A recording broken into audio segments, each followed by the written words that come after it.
siendo un proyecto tan transversal, consideramos que la orquesta, por obligación, faltaría más, como recurso cultural de país, tiene que estar allí.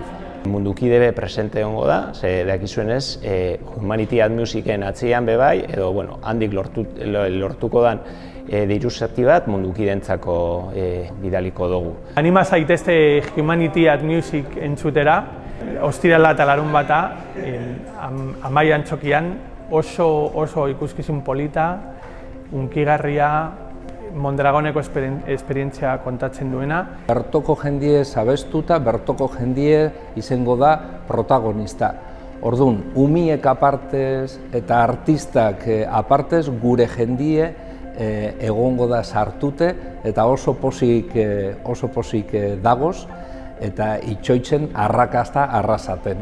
Orduan, horrezegatik ikusi behar dut han arrasaten, oingo barikuan, ero zapatuan.